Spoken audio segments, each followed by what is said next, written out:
Alright, troops, and welcome to Snapdragon Duplex. We're on episode number 5 now. I'm Randy Phill, and again we've got Mikey Mac recorded his thoughts on AEW for the week and anything else on his mind about wrestling. So let's just kick it off. Take it away, Mikey. Hello to all you beautiful sweaty marks out there, and hello to you, Randy, you beautiful sweaty mark. I hope you're doing well, mate. I'm live and pre-recorded again from the sunny North Sea. It's the 24th of January 2021. Let's get into this week's AEW.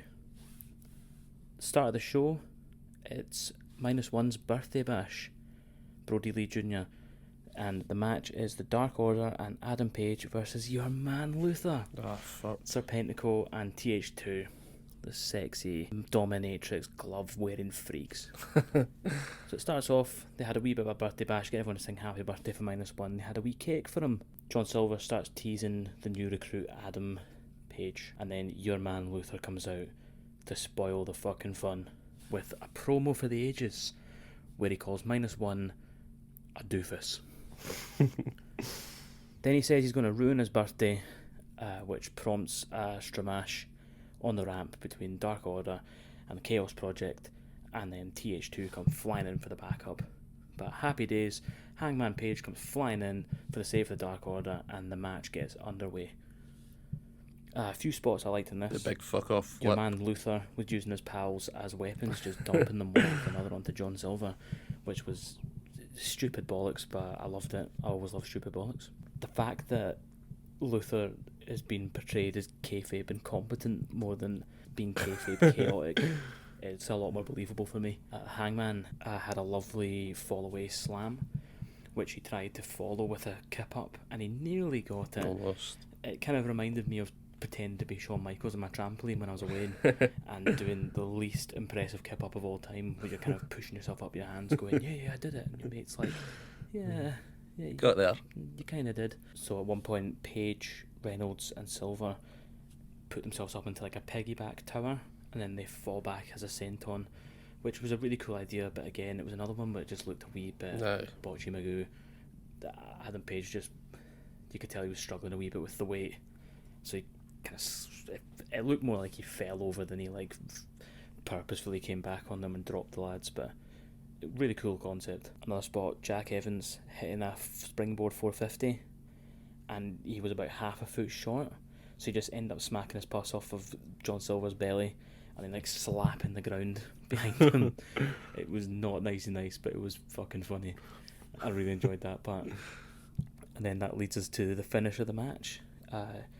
Your man Luther, he gets cake smashed like a baby. Brilliant. Yeah, I mean, who doesn't love a fucking cake smash spot when you're grown adults watching fucking scripted sports? Serpentico gets hit with a buckshot lariat, and then he gets pulled into a German suplex, and then Alex Reynolds follows that with a Gemini pin for the 1-2-3, and it's Dark Order go over lol again. Yeah. Overall, for me, it was a pretty crappy match. There was a couple of nice spots. The spots that I thought really stood out for me were the botchy spots, which is never a good sign. But that finish was lovely. It was just what I like about AEW, just smooth wrestling.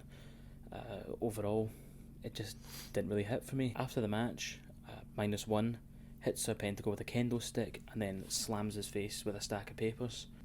And we find out if Adam Page is going to join the Dark Order. Does he join? Does he fuck? He says he can't do it. But as he says he can't do it, they drop the banner and they play a music for He Said Yes, and there's streamers going off, and it was fucking brilliant, man. It made up for the whole kind of shitey match. It was just this spot was just perfectly timed. He says that he's done the group thing before and it didn't end well for him, and he grabs a bottle of JD and he fucks off with his head hanging low. And I absolutely love this segment, mate.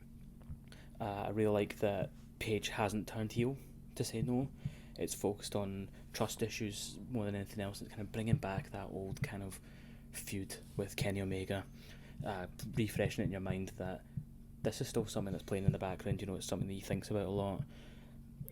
And it's good because he gets him out of this Dark Order storyline. I think you can kind of let the Dark Order kind of go off and be their own thing. I think they've kind of all got their own personalities now, and that's good. And you don't need Adam Page to really help build them up anymore. They've made it. Do you know what I mean? Adam Page can go off and do his own thing. And just be the drunken cowboy swinging in and battering cunts, I guess. Which would be good, now that I think about it, because Moxley's going to be gone soon. Yep. So that'll be good. What do you think, pal? Yep, well, as you were saying, fucking kicking off the match, a massive flip to the outside, loved that. Again, fucking match, there was nothing happening in it, nothing that really got me excited. End was good, it was a stunner, buckshot Larry into the German in the pin, that was a cool wee ending. And again, with Luther, he doesn't go fucking face first into the kick, he goes elbow first, he even fucks that up. But, man, he must have dirt, he must have pictures of Tony Khan or something if he's getting all this time on telly, fuck knows.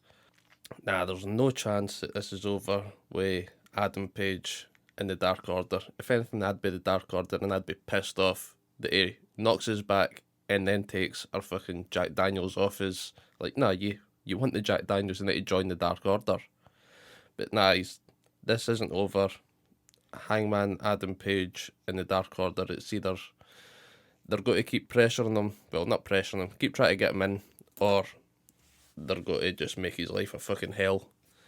And I think it is going to kick back to the whole Young Bucks and Kenny Omega carry on. Is it going to be Adam Page in the Dark Order versus the Elite, the Young Bucks and Omega, or the Good Brothers? Who knows? Let's just fucking see where it goes. So that builds us into MJF and Jericho with a wee backstage segment. The highlight here for me is the start of it, where MJF turns around and says, "Your breath literally smells worse than rats having an orgy in a running microwave." Even as it is fucking so good. Malibu Stacy Y2J, he's absolutely positive that the three-way Inner Circle tag team tonight, it's going to bring them all closer than ever. They just need to figure out who's the best. You know what I mean? Yeah. So, excellent promo again. MJF and Jericho, the chemistry between these guys is unbelievable. And it really does feel like Jericho's passing the torch to MJF now. Yeah. What do you think? MJF and Jericho, I don't know what it is. We'll get into it towards the end of the match or end of the show or whatever. Aye, there's something bigger playing here, but we'll get to it when we get to the match. So now we get back to the ring, and it's Sting. Tony the Shagger starts bringing Sting out, doing his usual spot of screaming at Sting, which I'm getting bored of, but hey, here's what it is. Sting comes out, has a wee bit of a chin wag, and then they call out Darby Allin for a bit of a chin wag. Sting says to Darby that there's something about you that reminds me of me. All the fucking makeup. It's the face paint. Yeah. It's not that difficult to figure it out, mate. You've both got face paint. Maybe it's the bleach blonde surfer hair and he's getting reminded of his youth. But anyway, he congratulates Darby on being the champ, clears the air that he wasn't meaning to get involved in the match, he was just trying to make it fair. And Taz interrupts to call Sting out for talking utter shite, reminding him that he cunted Ricky Starks with a baseball bat, which is fair enough. You know what I mean? Aye.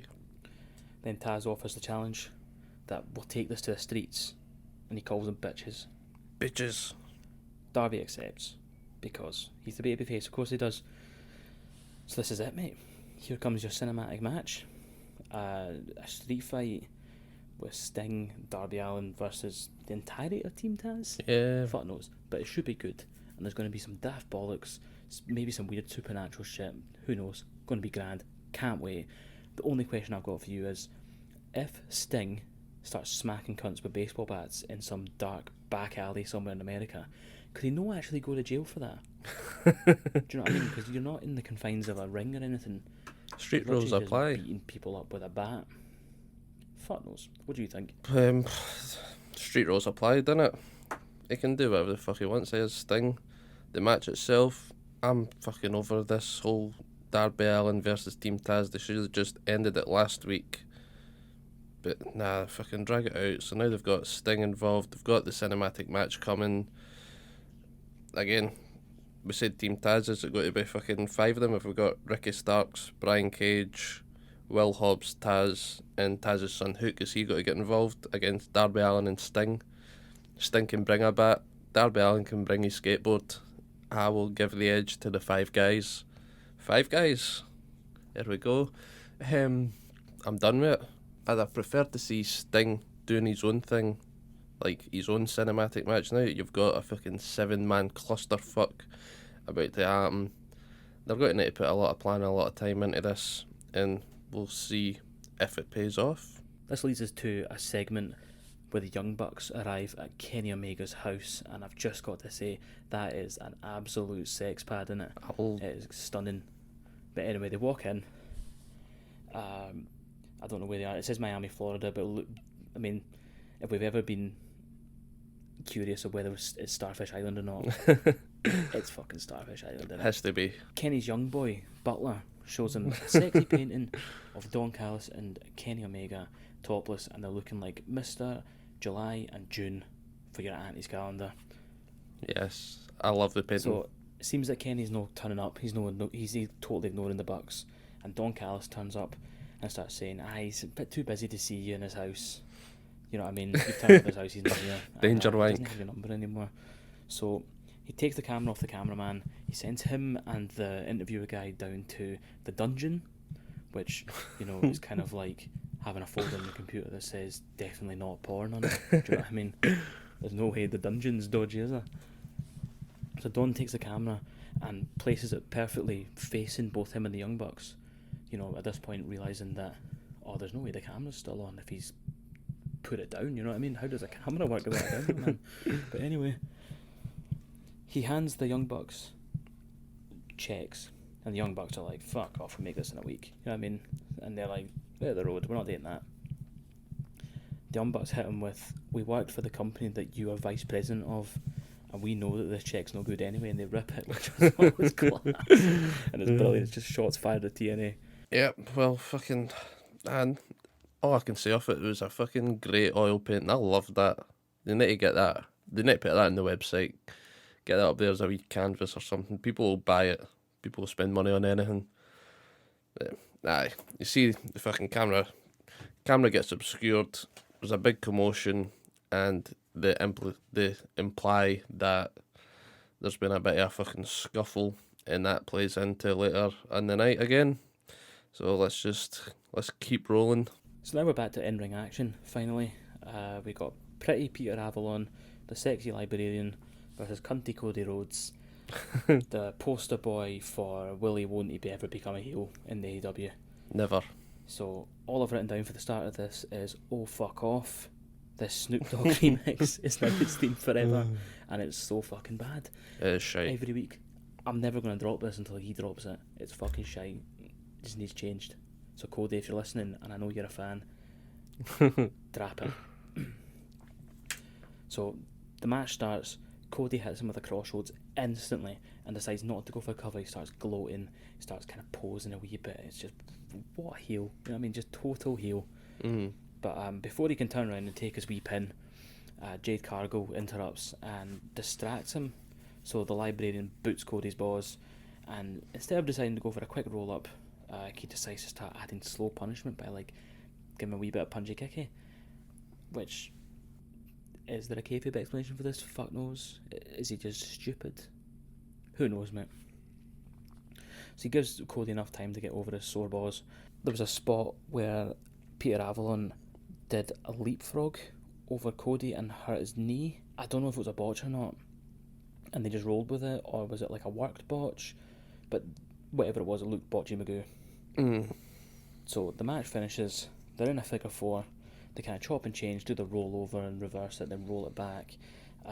Then Peter Avalon slaps Cody while they're in the figure four, and Cody raises his hand up like he's going to smack him. And Avalon shites his pants and taps out. Well, the match was actually going okay until this, and it's not even Cody being a heel, it's just kind of like booking being a cunt. It's not fair at all to Peter Avalon. They just made him look like a fanny. He's just been punchy kicky. He's got back up after a crossroads and all sorts, and he's scared of getting one more slap. Load of shit. load of shit, and I think they just buried Peter Avalon off the back of it, so I'm not happy with that. What's your opinion, mate? Aye, I wasn't entertained with the match, really. I liked the end. At the end, it was fucking clever, where he goes to slap Pretty Peter, but he just taps before he can get it. Doesn't even tap because of the submission, where he may or may not have fucked his knee. They could have played with that. Nah, he taps because he doesn't want a slap. This was just a fucking match for the sake of getting Cody on, getting Jade Cargill showing her face about. Fucking not much to it. I wasn't fucking entertained. Cody's just fucking about now. I'm over it. Make him a bad guy. After this Shaq. Well, he must be the bad guy leading up to Shaq. Who's going to fucking boo Shaq?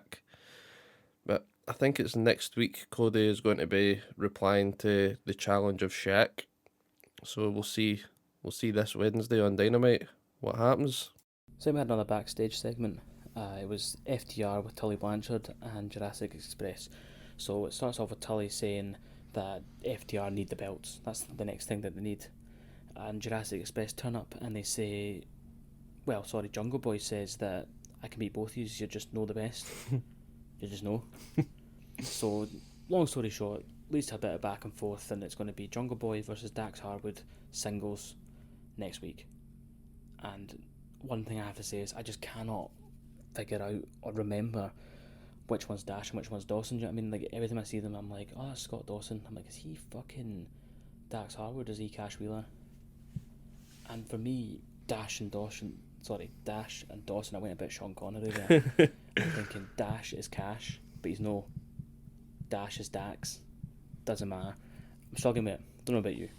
Nah, I'm the same. I wrote down Dax Hardwood just because that was the first name that came to my head, and then I couldn't even remember Cash Wheeler's name at the time.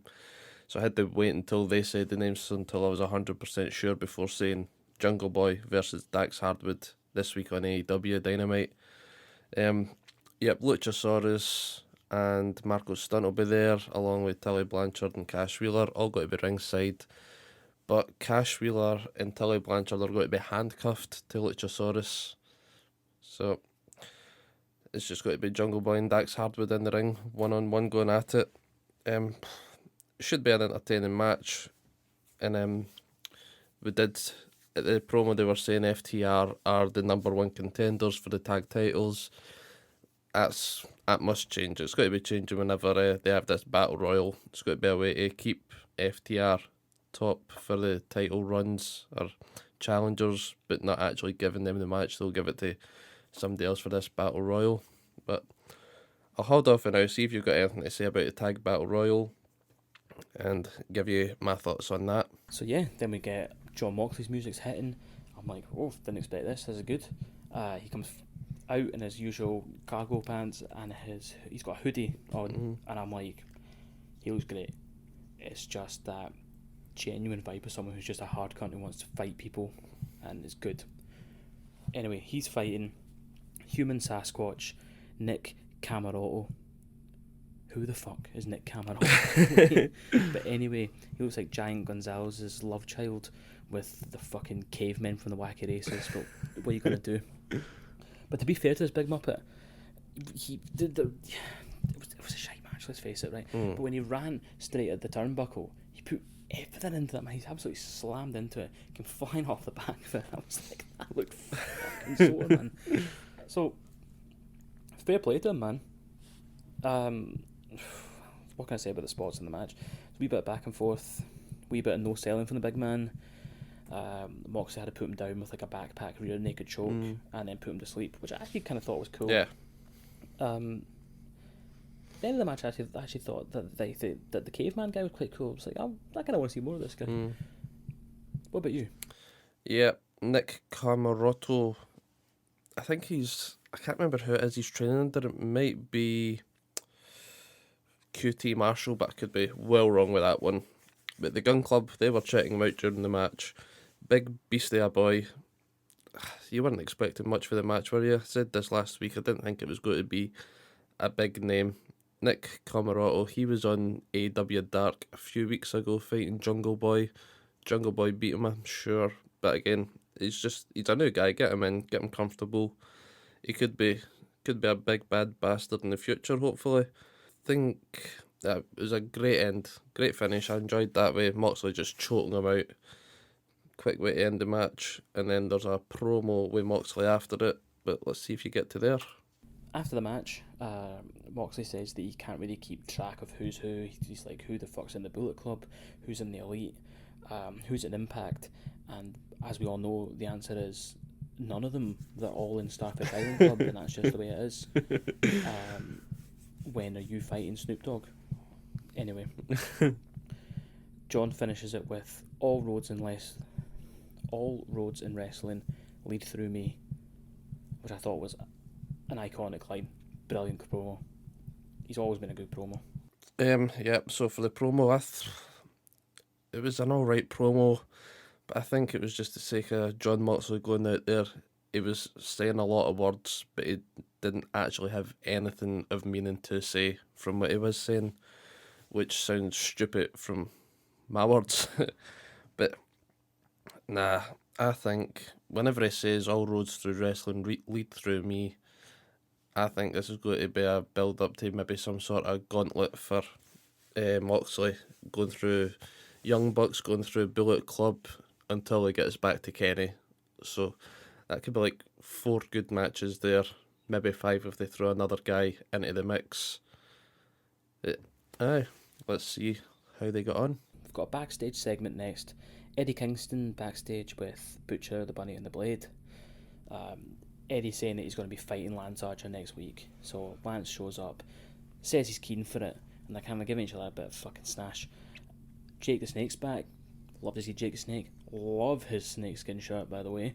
It was brilliant. With that husky voice, when he starts shouting, you have no idea what he's saying. He's getting dead animated. He's like, and you're like, this is brilliant, man. He just looks scary, sounds scary. Fuck knows what he's saying. Quality, absolutely quality.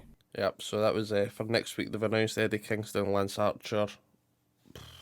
Yeah, we were saying this with the whole pack, Lance and Eddie Kingston thing. This was one of the outcomes. It could have been Eddie Kingston versus Lance Archer. So we'll see going forward what's happening. We'll see next week who's the big man around AEW. This leads to us finally getting to see Kenny Omega.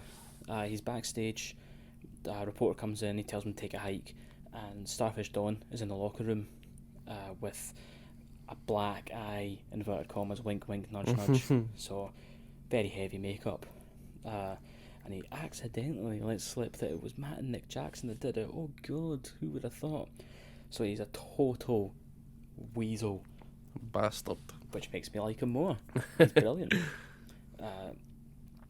We also kind of learn off this that Kenny didn't even know that they were turning up to the house, the Young Bucks.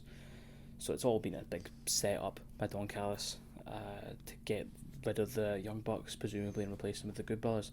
So I'm kind of looking forward to when we find... I don't know, I guess when they find out. Who knows? I hope this goes for a while. I feel like WWE they kind of have a habit of building up tension for 2 weeks and then having them fight. So I hope this kind of builds up over months. Yep. Kenny slowly learns that Don Callis doesn't give a fuck about him, really. He just wants the money for Impact. So, yeah, slow build. Let's give it a slow build. Where do you want to see it go? I don't know what's going to happen. I mean, you've just turned Kenny Omega into a bad cunt. This needs to last for a while. You can't just have him be a cunt for a month or 2. Then he finds out that Don Callis is doing whatever the fuck it is he's doing. Unless you just make it that Kenny's playing Don and he's got to go over to Impact and he's just got to take his belts. Fuck you. I'm taking your belts. I'm no wrestling for Impact. What you going to do about it? We'll see. I'm totally lost with what their plan is, and I enjoy that I'm lost. But they need to keep him a heel. He's the best bad guy they've got there now. Next match, Matt Sydal, which is how you pronounce it, by the way. I made a note of that. Matt Sydal and Top Flight versus Matt Hardy and the Private Party. So it's Battle of the Mats and Friends. Seeing Private Party walking out to some screaming heavy metal music, it was fucking weird. Yeah. Because I know they've kind of had like the same gimmick as the Street Profits in a lot of ways. So yeah, screaming metal's not really doesn't fit that vibe, but still, is what it is. There was a nice wee handshake, show of respect at the start. Didn't last very long. It was all very fair play until Matt Hardy starts screaming at Private Party, like fucking put the boot into them, and they start working his heels. There's a really nice spot where Matt Sydal and his boys, they were doing a 3-on-2 submission against Private Party. They each had a limb, they each had a leg, and they were all doing like a Boston Crab. Loved it. So 2 guys being Boston Crabbed on the floor by 3 guys. It looked brilliant. Really liked that. Throughout the match, I just seen that Private Party were working heel. Sydal and Top Flight were total babyface in it as well. We had another standing Spanish Fly in this match. It's just every match seems to have a Spanish Fly and a tope suicida. Or a super kick. Every match.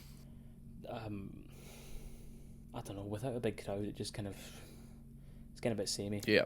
Those moves in particular. I think the rest of the shows are always pretty good at keeping things unique, keeping things fresh. I'm just fed up with these spots. No one ever fucking wins a match with a Spanish Fly. So why are you doing this mad impressive move for no reason? Do you know what I mean? Anyway, there was a really good spot. Top Flight did like a leapfrog Bronco Buster move onto one of the Private Party. So he was suspended backwards over the top rope, and then one of them ran, like, he was getting held by one of the Top Flight, and the other one hit the ropes, leapfrogged over him, his pal, and then Bronco busted him down the ground, and it was fucking great. Totally unique. Don't think I've ever seen this before. The thing is, it's so mad, I don't know the name for it, the commentary didn't have a name for it, and it's so overly complicated sounding when I'm explaining it that I just can't really do it justice. It was fucking wicked though, man, I really like that. This led up to Private Party getting the win, sneaky chair shot, bad bastards, shooting star press to finish, which, by the way, I noted is Sydal's finisher. Yeah. Nice wee cheat to win. Good start to them being heels. Good start to Matt Hardy being, the guy who forces them down the wrong path.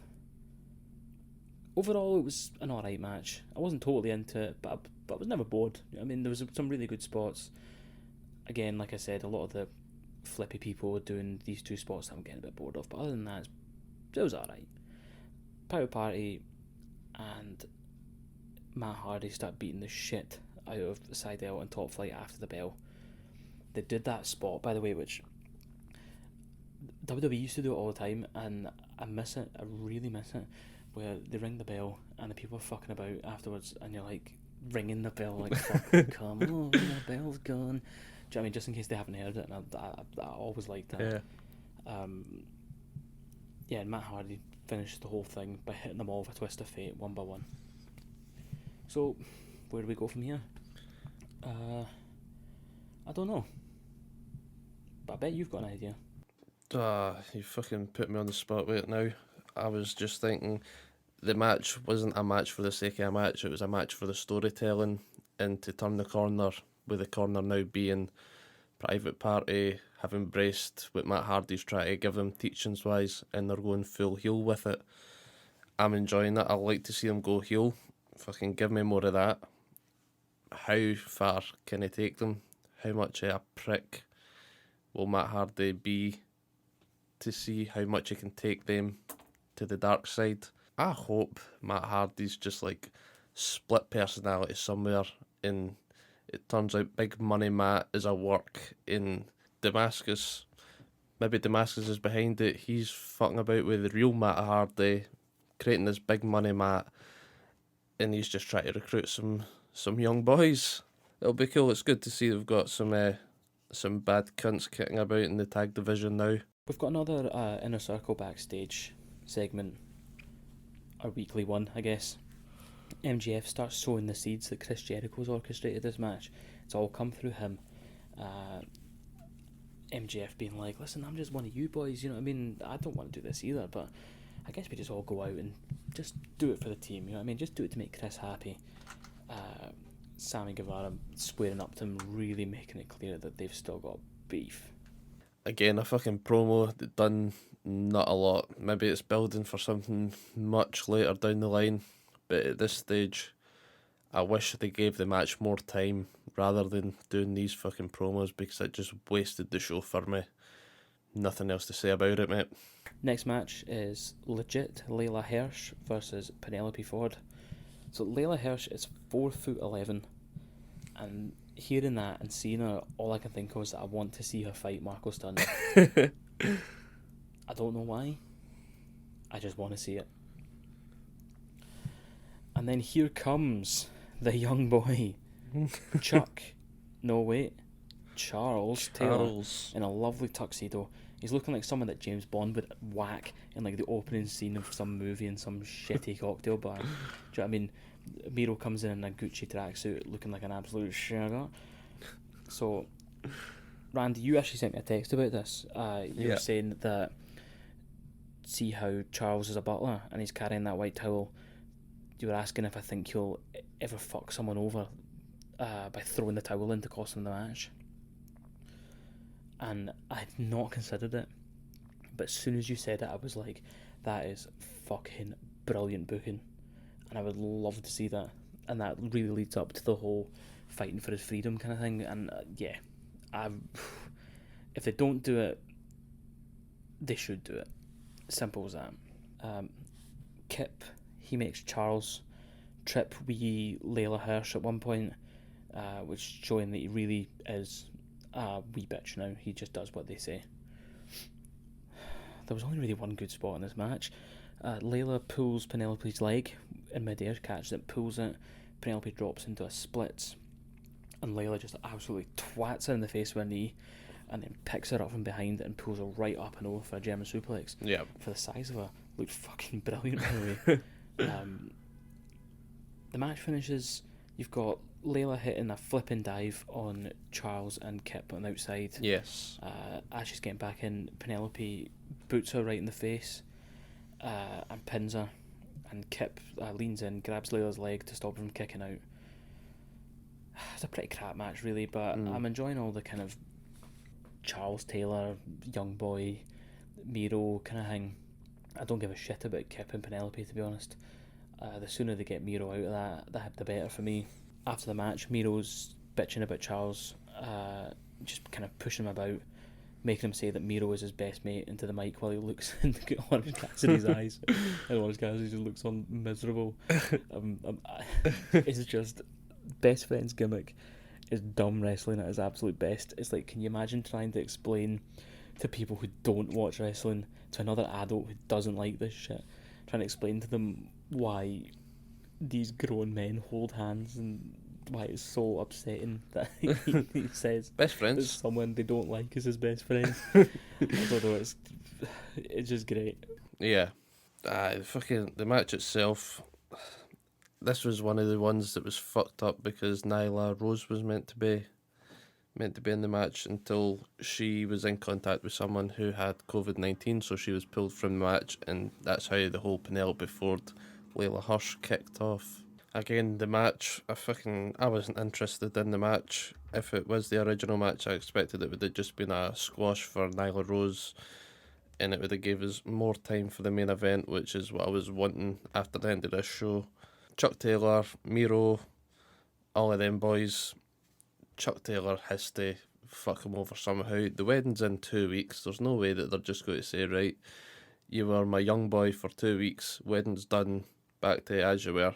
They're going to run this out for as long as possible. It's going to be Miro against one of the fucking Orange Cassidy or Trent Beretta whenever he's back to get Chuck Taylor back. And that's when I think Chuck Taylor will throw the towel in. I'm Miro's butler. Here's the towel. Miro loses by forfeit. And that'll give Miro his first loss on AEW. And then we're just going to get more of this fucking carry on, aren't we? Which I cannot be hooped with. Unless in 2 weeks' time at the wedding, Miro tells Kip Sabian, fuck you. Me and Penelope are now a thing, and fucks off with her. And we've got, would that be a Miro face turn? I'll say it is just because I want to cheer for Miro. So we get a backstage statement. The Good Brothers fly in on Penta. What's he called again now? Penta El Cero Miedo. He used to be Pentagon Jr., Something right? like that, yeah. Doesn't matter. They come flying in on him. Starfish Island Club, they're just kicking the shit out of him backstage. Got Kenny Omega now, Don Callis. They're choking him out with some cables, and he takes off his boot and shoves it in Penta's face and makes him sniff it. But they've taken Penta's own boot off and shoved it in his face. And he's like, he's not done anything tonight, he's just turned up. These are fresh boots. And even if they were honking boots, right? Do you not think that the smell of your own shoes isn't as bad as the smell of someone else's shoes? It's kind of like, you're not really that bothered by your own farts. So, like, if they shoved his own boot in his face, he wouldn't really be that bothered than, say, I don't know, Kenny Omega's been working out in his boots and they shove it in his face. Do you know what I mean? Anyway, answers on a postcard, mate. Fuck knows why they did the boot thing, but it is what it is. Well, I've just got fucking Good Brothers and Omega jump Pentagon, because I can't remember his name because it changed a few times as well. And then after that, I've just wrote, why? Why have they jumped him in the first place? Don't understand it. Was it because him and Ray Phoenix Jr. super kicked the Young Bucks, and this is them getting the Young Bucks' back? Makes no sense for me. We'll just need to fucking carry on and see what's happening. The whole fucking boot thing. Maybe they read his diary and finds out he's got something for boots. Gave him a wee bit of fetish there. It's now time for your main event. Main event. The Bocce Magoo Festival of Friendship. Yep. It's the Inner Circle 3-way tag team match. You've got MJF and Y2J in one corner, Sammy Guevara, Jake Hager in another, and you've got Proud and Powerful in the third corner, with Wardlow just chilling. You know what I mean? It's a fucking weird idea, man. And as soon as you get them all in the ring, I was like, this just looks incestual. You know what I mean? It doesn't look right. It looks really wrong. It's just a big group of pals battering fuck out each other for absolutely no reason. But where do we go with this one, man? There's so many botches. Jericho, he's in the ring for so much of the start of the match, and I know they were probably trying to get like a bit of heat on MJF, being like, look how much of a coward he is. He's just letting him take the battering. But it doesn't make any sense from the other groups. Yeah. Surely you'd be tagging Jericho out. Although I guess if he's getting battered over and over again, you'd be like, I guess he's easy pickings. You'd probably be tagging out the people who are more fresh. Do you know what I mean? Fat notes, mate. Is what it is. After a while, Jericho tags in MJF, and as soon as he comes in, Hager just lamps him. It's quite funny. They tag Sammy in, who enters with a springboard stunner, and that move looks so good. Yeah. It should be his finisher. I loved it. Great. Sammy hits Santana with a reverse Hurricanrana, and then runs to the top rope to hit a Spanish Fly on Ortiz, which was fast-paced, flippy shit, but Spanish Flies. Why aren't we finishing matches with top rope Spanish Flies? Yeah. It's just like, it's the DDT thing all over again. Doesn't matter. It'll never change. From there on out, the match just becomes a total stramash. Everyone kicking fuck out each other, getting a quick spot in. Jericho hits a really scary lionsault. Oh, yeah. And he just doesn't clear it properly, and it's like, oh my god. It's the first time I've seen Jericho in the ring where I've thought he might be getting to the point where he needs to stop doing this so much. As in wrestling. He didn't really clear the lionsault. His face kind of scraped off the mat. It was not nice at all. Sammy hit Jericho with a botchy spinning GGH, which is kind of like reverse go to sleep. I'm trying to think how to say it. You kind of pick them up, instead of with the belly facing down, the belly's facing up, like a torture rack, and then flip them over into a go to sleep. Yeah. So anyway, he hit Jericho with one of them spinning round, and it was botchy. Jericho just looked like he flopped to the ground. It was not nice. Then Sammy kneed MJF, Suka kicks Santana, lifts MJF up for a GGH, and there's a really weird moment where MJF's knee hits Wardlow's face, and somehow the momentum of that pushes him back to slide off Sammy's shoulders, roll up Sammy for the win. MJF and Jericho are the official tag team of the Inner Circle. And why? I get it in the storyline, but why does Jericho want to wrestle more? I'm like, you need to go part-time, mate. This was a good chance to do the storyline thing without you having to wrestle as much. Yes. You just have Proud and Powerful win, who are an excellent tag team, and you go from there. Anyway, the storyline-wise, always great within a circle, so I'm looking forward to how they play this out. I just kind of... Yeah, I just want Jericho to kind of maybe do more commentary, less wrestling, maybe get him in more cinematic stuff, maybe get him fighting Sting in a cinematic match. That's a good idea for the future, man. Yeah, it was a strange match. As soon as it became a stramash, for me it kind of started working. Everyone just kind of being a heelish cunt to win showed a lot of tension. There's not much coming back from it. I think it's going to be everyone's going to be a bit pissed off each other after it, but they're going to have to fall in line. The real issue with this was there was a lot of sloppy spots and botches. I actually did really like this match. I did actually like it. What did you think? As I was saying, the match, it just felt rushed. I think whenever I went back and watched it again, it was 13 minutes for the start of the bell until the end of the show. And even though they had the two short backstage parts for earlier on in the night, they could have cut them and used more time for the match, because the end of the match and the end of the show just seemed so rushed. They were like, okay, we've got a minute of TV time remaining, and then the Wardlow getting involved, knee, MJF rolling up Sammy Guevara with a handful of the pants. 1, 2, 3, right, that's us off the air. It was just weird. It just ended too quick. You couldn't really process it. You're like, right, okay, so MJF and Jericho are tagged, right, cool, end. We're going to need to see what's happening this week with it, but at this point, I'm maybe starting to get a bit fed up with Inner Circle, just because they're getting so much of the backstage stuff, see, with MJF, and try to turn them all one at a time, and it's just taking too long. We're building up too much for it now. There was a point in the match whenever Hager went and he ran into the corner, done his big splash on MJF. Samuel Guevara got a tag in just before the end of the match, and then Hager runs over to start pounding on Jericho. Totally missed him and punched the ropes, and I just laughed my ass off. It was brilliant. Jericho was looking a bit sloppy in it, but it is fucking 50 odds now, I'm guessing. I think he said that he had COVID as well a few weeks ago. He tested positive, maybe. And if you get that, your recovery time is fucked. He's just struggling getting back in with that, if it's just taking a toll on his lungs or whatever. Hopefully that's not the case. Hopefully it's all good. Maybe this is him just playing the role. Jericho loves to play cunts. He's just playing the old, I'm fucked. MJF thinks he's got to get in here and take over for the inside, and then Jericho's just got to flip the switch, turn it on, and he's just got to fucking beat shit out of him and then kick him out again. AEW this week, I was fucking a bit meh for me. I think we just had two really good weeks in a row. Unfortunately, we had the whole Brody Lee tribute because of what happened there. But that was a load of good matches. That was like a nice night for remembering them.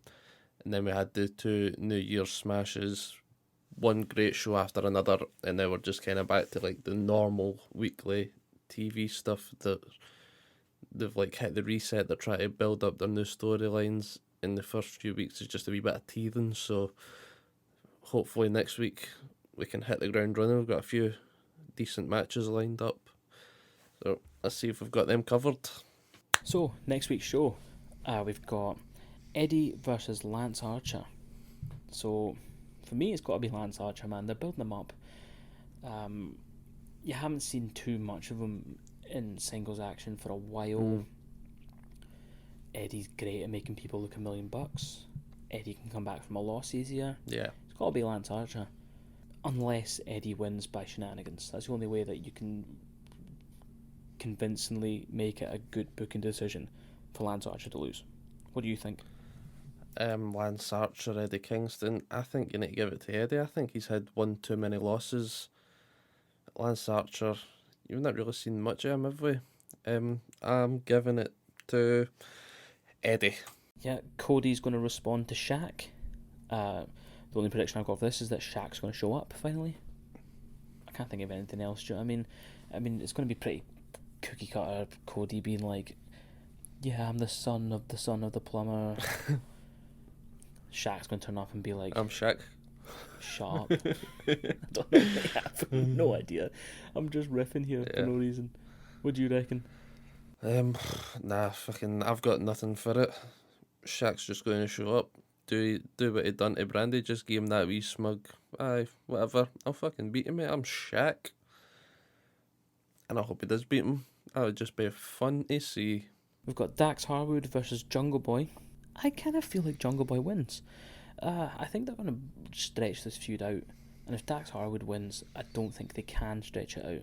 So to make this a monster feud, you need Jungle Boy to win to get the heels pissed off. And they need to get their win back. Do you know what I mean? So, yeah. For long may this feud reign.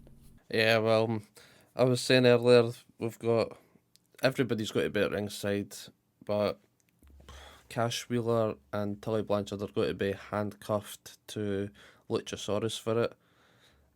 And I reckon it's just going to be a bit of fuck about. The heels are going to do something heelish, and Dax Harwood's going to walk out with a win. But everybody knows it's going to be a cheat, and this is what's going to have Jungle Express saying, "Nah, you fucking cheated for the win, and we're no fucking having it." So Luchasaurus, he'll get involved and he'll whip one of them. Say he'd whip Tully, but that'd be a bit fucking brutal. Put Luchasaurus in there against Cash Wheeler the following week. The Young Bucks and the Good Brothers versus the Dark Order. Now, this is great. This is so good, man. The Dark Order goes over, lol. I really can't see it being the other way. I think Starfish Island are going to come in, they're going to fuck over the Bucks. I think Kenny Omega is going to piss all over the Bucks, basically. It's going to be great. Oh, I can't wait. This one's got me so excited. Yeah, for this one I've got, did the Dark Order blame the Young Bucks for Hangman not joining them? And is this the Dark Order seeking revenge for Adam Page whenever he was giving them the whole sob story of, "You guys are brilliant, but I've done the whole team thing before and it fucking hurt me"? Because you had the Elite with Hangman, Kenny, Cody and the Young Bucks. I think this will be Dark Order taking out their frustrations against the Young Bucks. And then you've got the whole Young Bucks and Good Brothers carry on as well.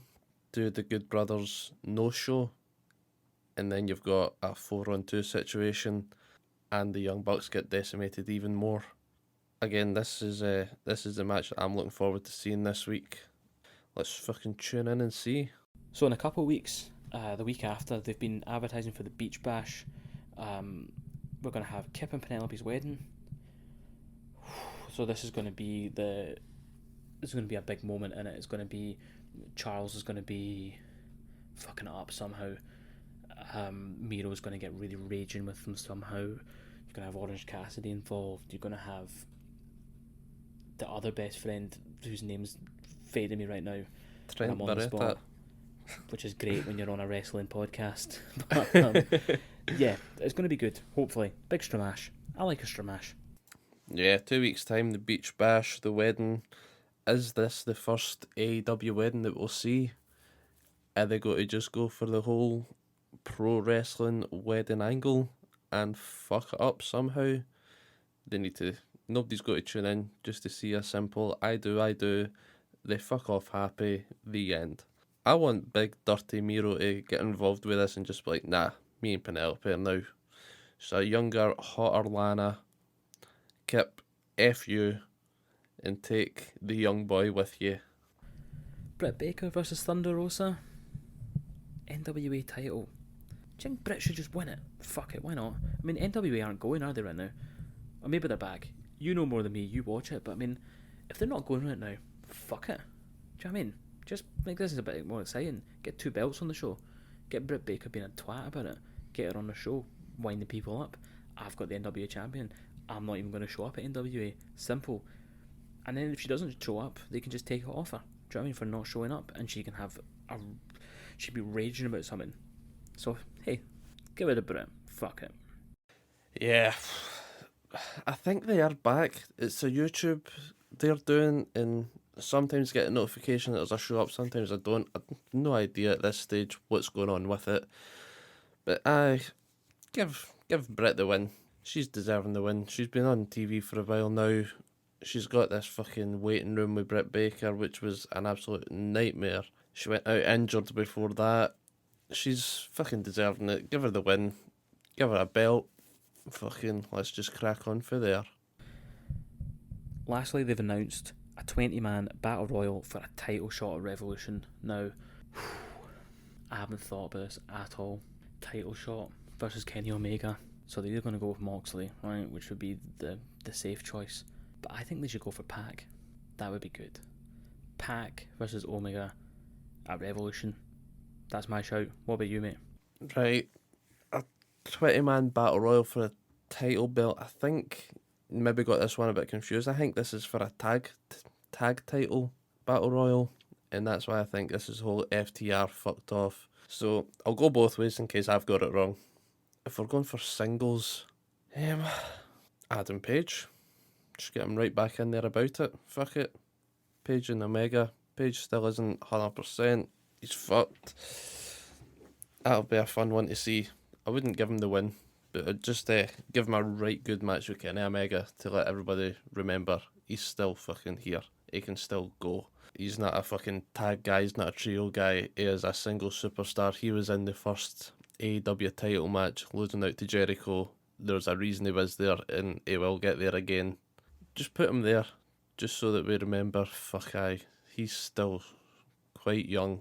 He's got a lot that he can fucking do still. And if it was for the tag belts, if it was for a tag battle royal, I kind of want to see how it'll play out if SCU wins it, but I'm still not ready to see them call it quits as a tag team yet, so hopefully not, because if they go against Young Bucks, they're going to lose, aren't they? They'll lose the belt, they'll lose the title match, and they'll be fucked. Other tag teams, MJF and Jericho just doing their fucking usual shit in it. It'll be MJF and Jericho in there. They'll get a win, fucking hiding under the ring. Or Jericho will be up doing commentary. MJF will be pussyfooting about. Unless you got another tag for the Inner Circle in. But I'm going against that because they've set it out. MJF and Jericho are the tag team of the Inner Circle on AEW Dynamite. And on AEW Dynamite, their rules mean something, as Jericho said a few weeks ago. Yeah, so I just wanted to talk about the Rumble because it's on everyone's mind, right? Mm-hmm. They've been building it, and I know everyone's saying that. Well, I say everyone. I'm saying that Daniel Bryan's going to win, right? I'm less confident about that now than I was before. So the way they're booking Shinsuke Nakamura, how he won the gauntlet match and they fucked him over the Adam Pearce thing. Yep. He might win it. I mean, he might. I would like it if he was in the final four with Daniel Bryan, and I feel like the final four is going to be Shinsuke Nakamura, Daniel Bryan, Big E, and Randy Orton maybe, and the Fiend fucks Randy Orton. He comes back to get him out, because I don't think you can have the Fiend enter the Rumble and not convincingly win. Yeah. Right. So you get him to come back, take Randy Orton out. Then you've got Nakamura, Daniel Bryan, and Big E. So at this point, you know, right, it's going to be a fucking SmackDown winner. They're going to be fighting Roman. My mate was telling me that he's convinced it's going to be Big E. And he made a really good point about how you can have him get both belts. You can make him go on a big, full-blown babyface run.